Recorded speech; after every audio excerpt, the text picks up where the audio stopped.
My name is Rachel Bennett. I'm 28 years old. And the strange thing about the moment your life quietly begins to fall apart is that it never feels like destruction when it starts. There's no warning, no dramatic silence, no voice in your head telling you, this is the mistake that will cost you everything. Sometimes, it starts with something as small as being noticed. Ethan Cole had been in my life for almost 9 years. For the last 5, we'd built something most people spend their entire lives chasing, a kind of steady love that didn't need to prove itself every day. He wasn't flashy. He didn't say grand things, but he showed up every single day. And at the time, I thought that was enough. Ethan was 32, a licensed electrician, the kind of man who worked with his hands and carried the weight of responsibility like it was just part of his body. That summer, he was building our house. Not just paying for it, building it. Weekends, evenings, days off, all of it went into that structure rising slowly from a patch of dirt at the edge of town. He'd come home exhausted, skin flushed from the heat, clothes smelling like sawdust and sweat. And still, he'd sit beside me on the couch, pulling out blueprints like they were pieces of a dream he couldn't wait to share. "Rachel, you're going to love the kitchen," he'd say, eyes lighting up in a way that made me feel important. "I made space for that island you wanted. And the window, it faces west. You'll get sunsets while you cook." I'd nod, smile, say something like, "That sounds perfect." And it did. On paper. We had 2 kids. Emma was 6, curious, sensitive, always watching everything. Liam was 4, loud, stubborn, and still believed I could fix anything just by kissing it. From the outside, we looked like a family people envied. Stable, normal, safe.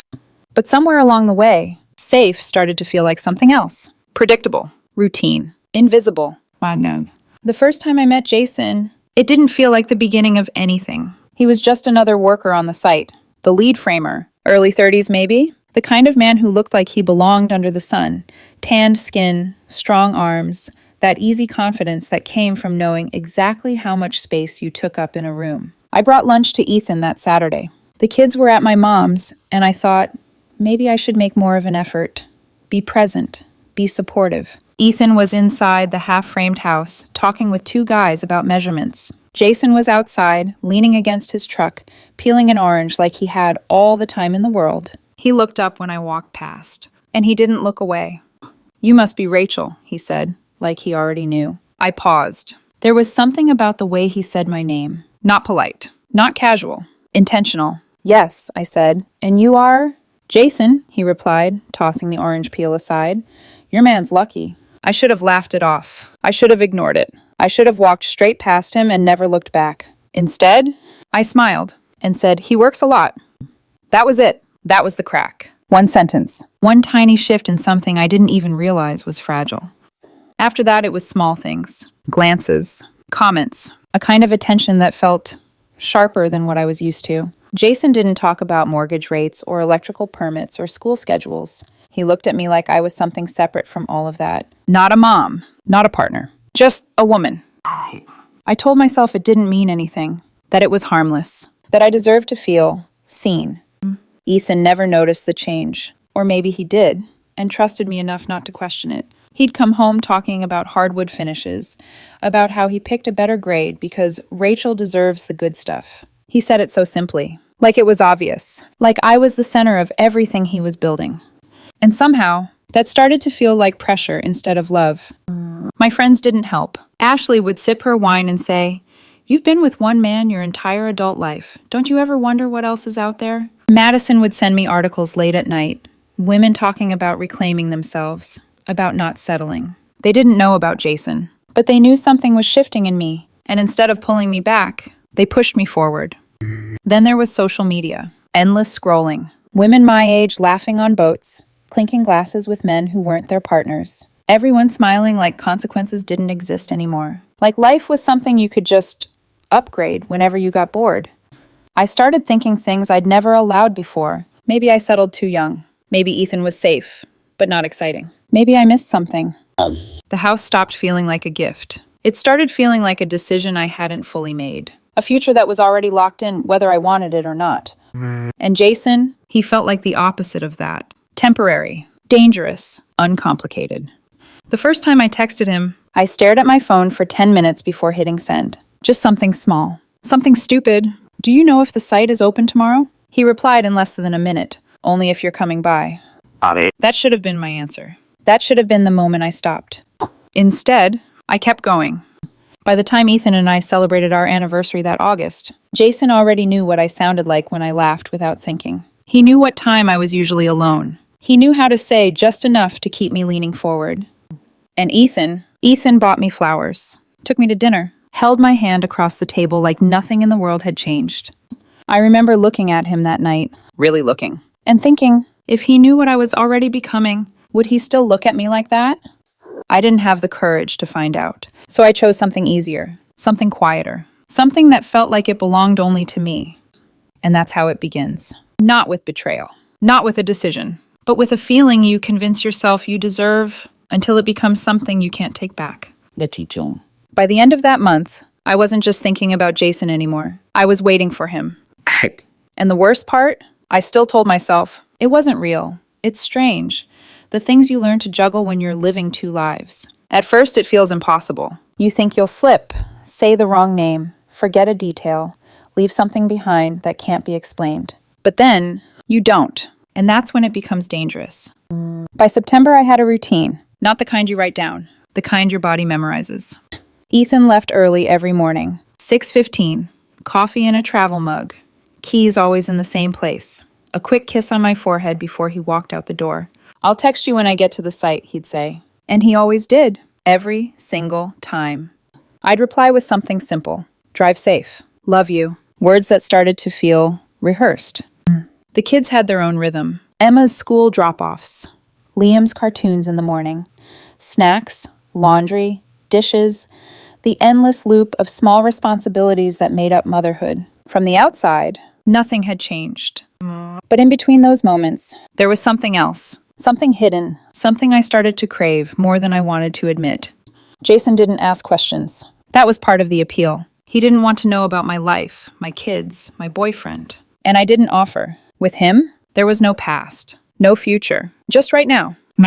The first time we met outside the site, it was a Thursday. Of course it was, because Thursdays were predictable. Ethan worked late. The kids had activities. Life had openings. I told Ethan I had a book club. He smiled. "Good. You should get out more," he said, like he meant it, like he trusted me completely. That trust, it didn't stop me. If anything, it made it easier. Jason picked the place, a hotel off the highway. Nothing fancy, nothing memorable, just a room with neutral walls and a door that locked. I remember standing outside it for a full minute, heart racing, phone in my hand. I could still walk away. I could still go home, make dinner, read Emma a story, sit beside Ethan while he talked about insulation and wiring like it mattered, like it was our life. Instead, I knocked. After that, it stopped feeling like a decision. It became a pattern. Once turned into twice. Twice turned into something I stopped counting. I got good at lying, better than I ever thought I could be. Traffic was awful. My phone died. We stayed late talking. Excuses came easily when you didn't let yourself think too hard about them. And Ethan, he believed me, not because he was naive, but because he loved me, because the version of me he knew would never do this. That was the part that should have broken me, but it didn't. I told myself it was just physical, that it didn't mean anything, that Jason wasn't a threat to my real life. But that wasn't true, not really. Because even when I was home, I wasn't there. Emma noticed first. She always did. "Mama, why are you always on your phone?" she asked one afternoon, her voice soft but direct. I forced a smile. "I'm planning a surprise," I said. "For who?" she asked. I hesitated. "For you guys." She nodded, but I could tell. She didn't believe me. Liam stopped asking me to play as much. He'd bring his toy trucks into the living room, sit near my feet, waiting. And I'd say, "In a minute, baby." Always in a minute. Eventually, he stopped asking. That should have been enough to wake me up. But I was already too far inside it. The house was almost finished. You could see it now. Walls up, windows in, shape and structure replacing what used to be just an idea. Ethan was proud. God, he was proud. He'd come home covered in dust, eyes tired but bright, talking about everything he'd done that day. "The deck's going to be perfect," he said one night, sitting beside me while I half listened.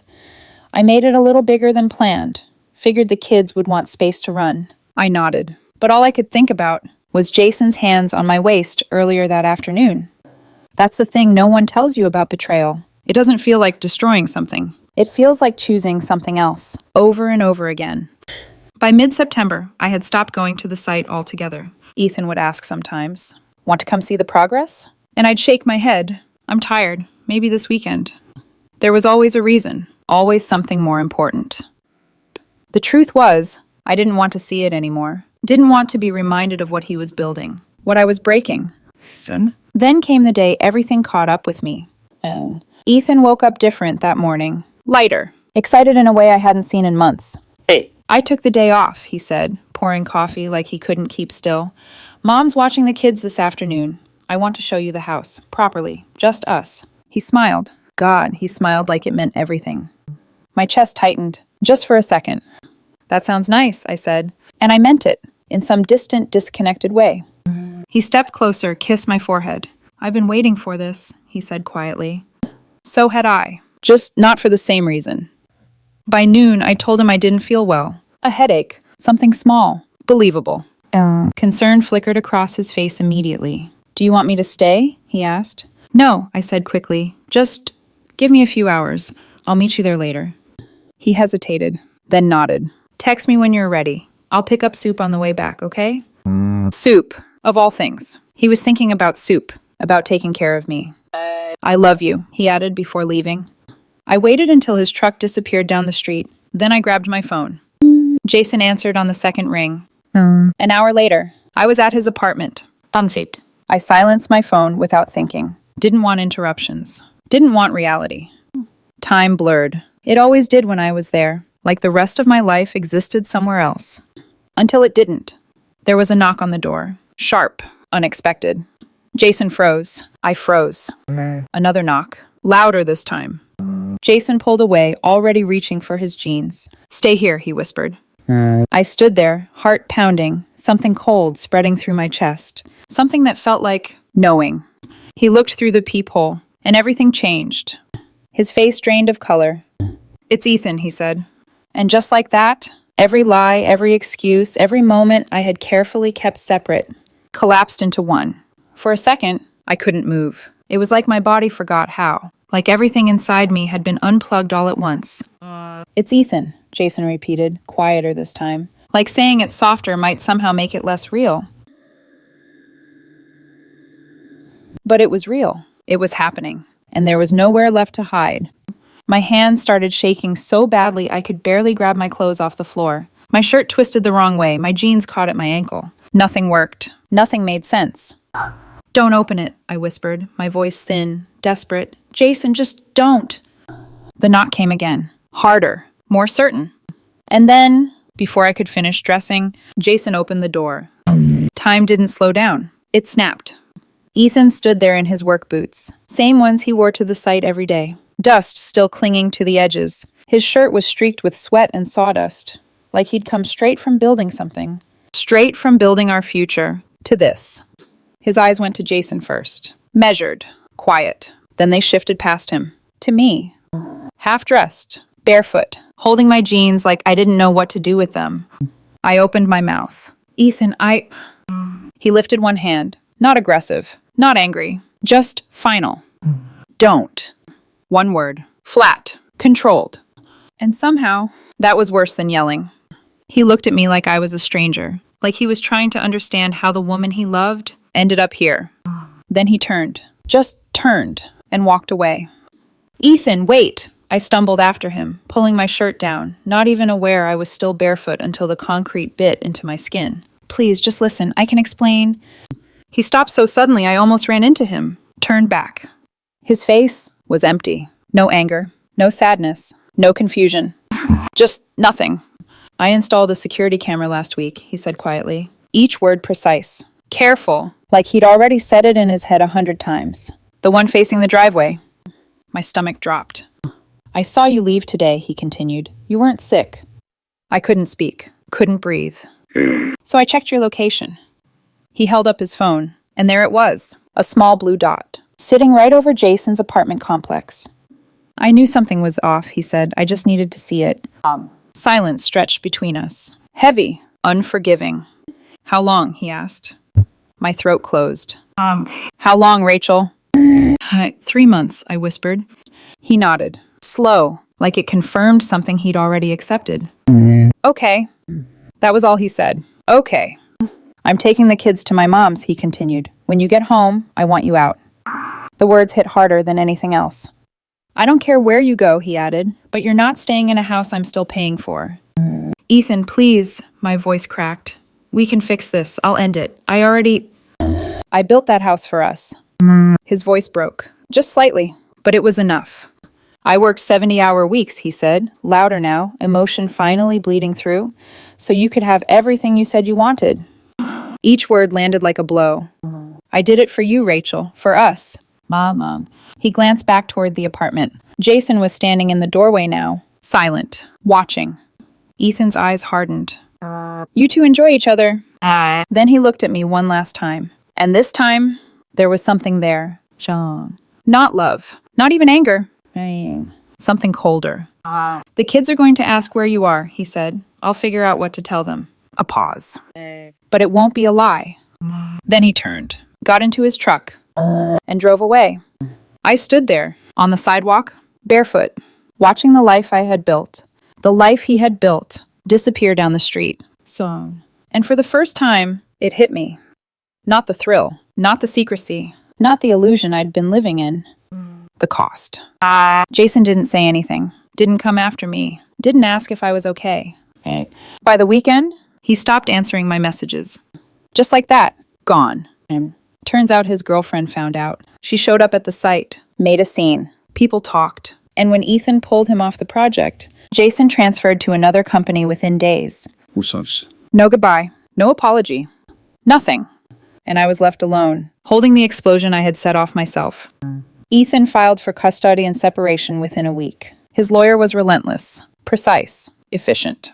My lawyer didn't sugarcoat anything. You had an affair with a man working on your family home, she said flatly, while your partner was financially supporting you and your children. I stared at her, numb. A judge isn't going to look kindly on that. She was right. Ethan got primary custody. I got every other weekend. One weekday dinner. Emma cried the first time I dropped her off. Mama, aren't you coming inside? She asked, holding my hand tighter than usual. I forced a smile. Not today, baby. She didn't understand. How could she? Liam, he changed too. When I hugged him, he didn't hug me back the same way. His little body went stiff, like he was doing it because he thought he had to. Ethan's mom wouldn't look at me during exchanges. Not once. This was a woman who used to call me her daughter, who baked cookies in my kitchen, who trusted me with her grandchildren. Now, she took the kids from my car without a word. Face set, cold. My friends disappeared. Ashley, the one who said I deserved to feel wanted, blocked me after everything came out. Madison sent one message. I didn't think you'd actually do something like this. Then nothing. The group chat went silent. Then I was removed. Just erased. Like I had never been part of it. I had to leave my job at the pediatric clinic. No one said it directly. But the looks, the whispers. While he was building their house, those poor kids, I heard it all. And every word was deserved. The panic attacks started soon after. I'd sit in my car in empty parking lots, crying so hard I couldn't breathe. My hands shaking, my chest tight. I lost weight, stopped sleeping, stopped recognizing the person in the mirror. Because the truth was, I didn't just lose Ethan. I lost the version of myself that existed before I made that choice. And she wasn't coming back. The hardest part wasn't losing the house, or the friends, or even Jason. It was realizing life didn't stop. It just kept going, without me in it. Yeah. I moved back into my parents' house, their basement specifically, the same one I used to complain about as a teenager. Too cold, too dark, too small. Now it felt appropriate. But shh. My dad barely spoke to me. Not out of anger. Not loudly, anyway. Just silence. Heavy, disappointed silence. My mom tried. She really did. She'd bring me food, sit at the edge of the bed, ask if I wanted to talk. But even she couldn't hide it. I just don't understand, Rachel, she said one night, her voice soft but tired. He was such a good man. Must. Like he was gone. And in a way, he was. Just so.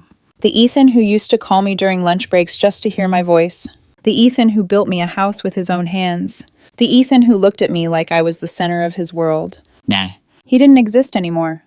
At custody exchanges, he was polite, efficient, distant. A nod. A brief, they'll be ready at 6. If I tried to say anything more, about schedules, school, anything, he'd cut it short. Text my lawyer. Like I was a stranger. Like I had never been anything else. I tried to apologize. God, I tried.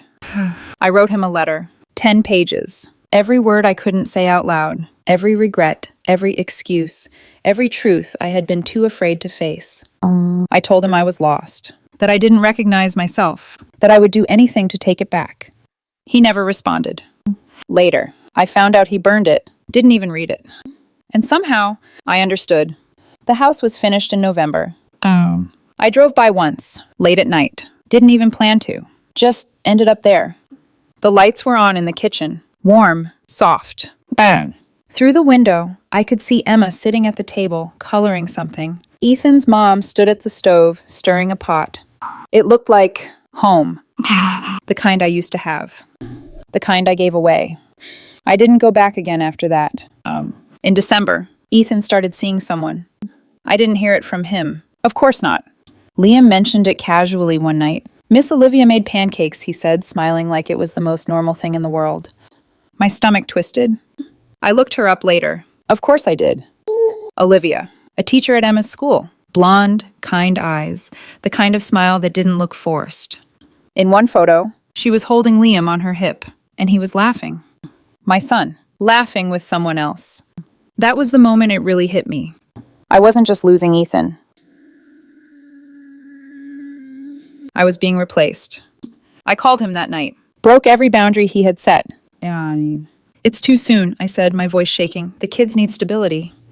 There was a pause. Then, he laughed. Not loudly, not cruelly, but enough. You're worried about their stability? He asked. Petite. The words landed like knives. Ici. You destroyed their stability, Rachel, he said. You're the reason Emma cries at night asking where you are. I couldn't breathe. So no, he continued. I'm not taking advice from you about what they need. And then he hung up. I threw my phone across the room, screamed into a pillow until my throat burned. Because he was right. Every word of it. I tried therapy. The therapist was kind, gentle, but honest. You made a choice that had consequences, she said. Now you have to decide what you do with the aftermath. Aftermath. Like my life was something that had already exploded, and I was just standing in what was left. I got a job at a grocery store. Night shifts, stocking shelves. It was easier that way. Less people, less judgment.